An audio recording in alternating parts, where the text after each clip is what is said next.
Assalamualaikum warahmatullahi wabarakatuh. Berjumpa lagi bersama pecinta bola sejati. Apa kabar sahabat pecinta bola sejati? Semoga hari ini kita selalu dalam lindungan Allah Subhanahu wa taala. Hari ini saya akan membagikan video pergantian pelatih membuat ekspektasi supporter semakin tinggi untuk lolos Piala Dunia.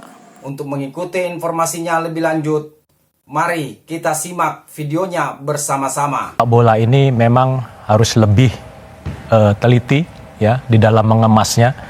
Jadi melihat permainan kemarin di menit awal cukup menggembirakan sebetulnya. Ya, tapi mereka tidak konsisten. Jadi sehingga kita kebobolan 5 gol. Tidak konsistennya di mananya, Coach? Nah, paling lihat. Jadi waktu kita menit-menit pertama itu kita udah bisa menciptakan peluang ya 15-10 menit pertama dan udah bisa menciptakan penalti. Jadi di menit-menit itu yang tidak bisa dibawa sampai di babak pertama akhir.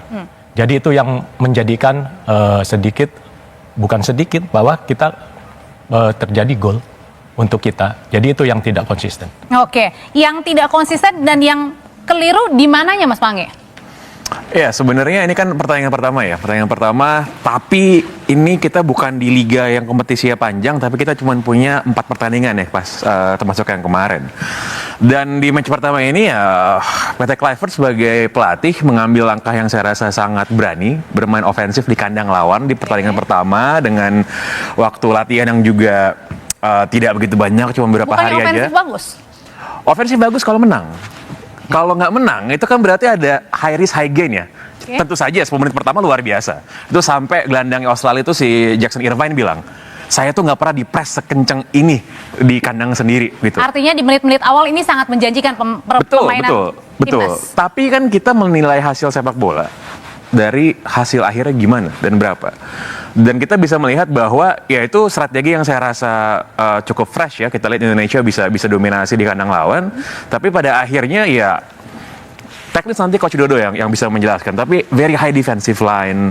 Lalu bagaimana gelandang kita itu di overrun terus, bisa tembus terus. Dan itulah yang menjadi sebenarnya kelemahan kita. Dan kita kebobolan dari set piece banyak banget. Jadi saya rasa ini satu strategi yang saya bisa mengerti kenapa Kluivert mengambilnya. Tapi dia saya rasa juga sadar sih. Itu high risk high gain kan. Ya ternyata dia nggak dapat gain dan nyatanya kita kalah seperti ini. Oke, ada kekeliruan begitu dengan terlalu ofensif, Mas Aryo. Sebetulnya kalau bicara approach-nya dari Patrick Kluivert ya, kalau kita lihat kan emang ketika menunjuk Patrick Kluivert, salah satu dari 3 aspek yang dikatakan adalah ruang ganti, lalu hasil, dan juga gaya bermain. Oke. Hasil kita belum bisa bicara karena pada saat itu kan baru ditunjuk. Lalu ruang ganti ya baru akan kita lihat nanti. Dan juga dari sisi permainan. Paling nggak dari sisi permainan, approach pertama terhadap game itu di kandang lawan sudah bagus ketika kita bisa ngepres. Tapi kan kita tidak bermain hanya 10 dan 15 menit. Kita bermain 90 menit.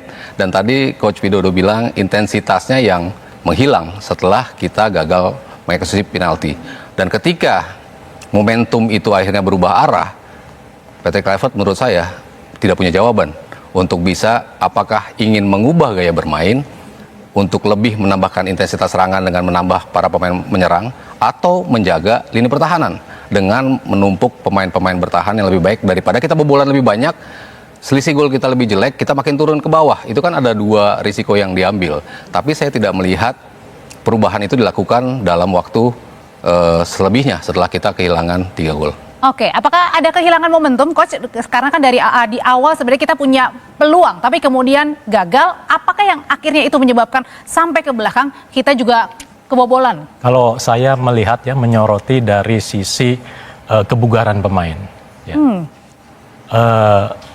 Kebugaran pemain itu bisa menentukan taktikal ini berjalan konsisten apa tidak, ya kan? Nah, terbukti kemarin di 10 menit, 15 menit mereka tidak konsisten. Ya, akhirnya kena serangan balik ya dan counter attack, dan itu yang menjadikan beberapa terjadi gol.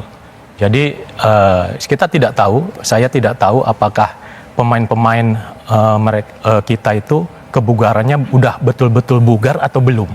Kenapa? Ya. Karena banyak pertandingan-pertandingan lain. Betul, mereka baru datang 3 hari atau 2 hari baru latihan, ya, baru bergabung. Ini jadi chemistry di dalam permainan. Kita lihat saat kita menyerang, transisi dari attack to defense, kita keteteran, gitu. Tapi bukannya pada saat di tim Australia juga sendiri ini kemudian juga mempunyai daya stamina yang kemudian juga capek begitu karena menghadapi beberapa pertandingan di Eropa juga, Coach? Ya mungkin mereka lebih duluan di sana dan itu rumah sendiri gitu, lebih nyaman. Oke, jadi ada tingkat kepercayaan diri Betul. yang dibangun sama pemain dari Australia. Kemudian Mas Indro, saya melihat kalau dari perwakilan teman-teman supporter nih, pilihannya mana? Kecewa, biasa aja, sangat kecewa. Kalau ini kita sudah menganggap bahwa pergantian pelatih ini tentu punya resiko. Dan inilah resiko yang diambil dengan pergantian pelatih dari Sintayong ke Clifford. Namun dari sisi permainan walaupun menguasai pertandingan, tapi kita ngelihat efektivitas yang kurang ya dari para pemain kita. Nah ini yang menjadi masalah. Sehingga kita sebagai supporter ini menganggap ini hal yang biasa ketika akhirnya kita kalah telak ya. Karena memang jarak hari cuma 3 hari, lalu juga masih banyak kendala ya. Bagaimana harusnya bisa dibangun chemistry di antar pemain. Kita ngeliat pertahanan kemarin agak kacau ya. Dengan walaupun postur tubuhnya kita sama dengan Australia. Nah ini tapi kita kebobolan dari bola-bola atas gitu banyak. Nah ini yang jadi masalah sih. Ya, dan saya pikir juga yang harus kita soroti adalah soal ekspektasi ya, soal harapan sebenarnya. Karena leading up to pertandingan ini dan besok lawan Bahrain minggu depan, itu kan ekspektasi dari seluruh publik sepak bola Indonesia itu luar biasa tinggi. Dan ketika Anda melakukan pergantian kepelatihan, itu kan dengan alasan, dengan harapan akan lebih baik dibandingkan dengan yang sebelumnya. Karena kalau nggak lebih baik, kenapa diganti? Kira-kira gitu kan? Oke. Nah, saya rasa inilah Jadi harapan yang high ekspektasinya ini dilihat dari mana? Pelatihnya atau? Ya, dari hasilnya. Kita semua orang Indonesia pengen lihat Indonesia masuk ke Piala Dunia. Dan untuk bisa memenuhi ekspektasi tersebut, salah satu langkah yang diambil dan kita dukung semua adalah mengganti pelatih. Kan seperti itu. Tapi ternyata, ya kita bisa melihat, oke, mungkin ini soal proses, mungkin adaptasi. Tapi kan ini adalah faktor-faktor yang sudah bisa kelihatan sebelumnya. Kita kan udah tahu mau lawan Australia, mau lawan Bahrain, mau lawan China, mau lawan Jepang nanti. Dan saya rasa inilah yang menjadi PR yang saya rasa dalam jangka waktu pendek ini harus diselesaikan karena kita minggu depan kan, udah lawan Bahrain. Tapi kan masalahnya pada saat kemarin di era kepemimpinan dari Coach Shin juga pada saat lawan Australia kita juga baik bermain, di Bahrain juga baik begitu. Ya. Nah, ya. Terus yang sekarangnya? Ya kan seluruh orang Indonesia bisa lihat kemarin kita mainnya kayak gimana kan, dan hasilnya kayak gimana gitu. Jadi kalau perkara Indonesia, supporter harus tetap dukung ketika menang, ketika kalah. Saya rasa orang Indonesia mah pasti dukung, selalu datang, nggak ada masalah soal itu.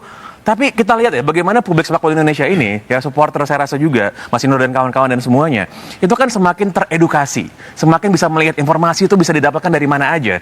Dan saya rasa inilah yang pengen dilihat oleh para publik sepak bola Indonesia gitu, bahwa dukungannya ya ketika menang didukung, ketika kalah pun ada kritik-kritik yang saya rasa juga membangun di sana dan nggak ada salahnya gitu kalau misalnya kita berikan masukan. Kritik apa sebenarnya Coach yang bisa Coach berikan sebagai seorang pelatih juga nih? Ya yang pasti kepercayaan dirinya harus ditingkatkan untuk pertandingan berikutnya dan menempatkan posisi pemain yang seperti mungkin sebelumnya.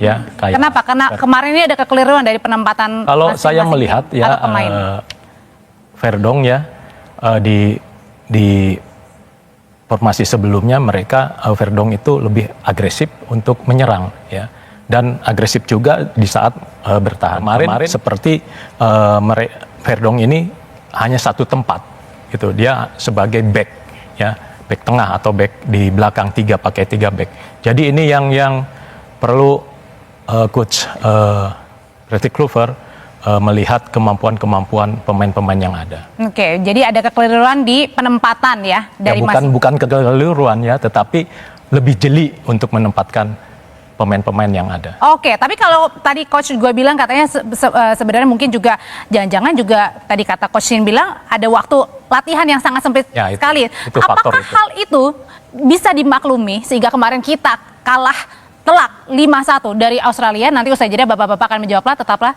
bersama kami di Dua Arah. Kemarin kata Coach Sintayong bilang ini nampaknya penyebab kekalahan salah satunya karena minim latihan para pemain kita. Apakah karena dengan waktunya sempit jadi kita ya maklum aja lah kalau kemarin itu kalah telak dari Aussie.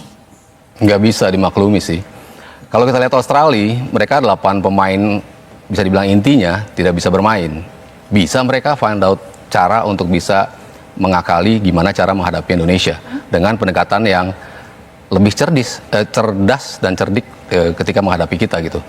Kalau saya komparasi dengan Sintayong, ketika kita di Piala Asia 2000 sebelumnya ya di Januari, kita juga dibantai dengan skor 4-0. Lalu kita ketemu lagi di GBK dengan pendekatannya yang jauh berbeda. Ada aim yang dicoba diatur oleh Sintayong bagaimana kita mendapatkan poin ketika melawan Australia. Dan kita berhasil. Dia membiarkan Australia mengempur kita habis-habisan. Ada 20-an shots yang menghadap ke kita, ada 8 saves yang dilakukan oleh Martin Pas, tapi Australia tidak bisa mendapatkan gol. Oke. Dan ini kan kebalikannya, kita di sana, kok kita di kandangnya Australia berani untuk tampil menyerang. Dan itu terbukti ketika kita menyerang di Piala Asia, di tempat netral, kita dibantai 4-0. Itu kenapa? Karena pemainnya yang mungkin tadi karena kekeliruan dari placing ya, atau karena formasinya 4-3-3? Sebenarnya mau formasi 3, mau formasi 4, tapi penerapan di lapangannya, eksekusi di lapangannya tuh bener apa enggak. Nah kemarin tuh banyak sekali yang bisa dikatakan tidak sesuai. Dalam artian kita bicara sepak bola kan ada defense, ada transisi dari defense nyerang, ada transisi nyerang ke defense, ada menyerangnya juga. Tapi dari defense-nya sendiri, strukturnya menurut saya banyak sisi-sisi yang tidak tepat gitu. Ketika bola-bola mati dari sepak pojok.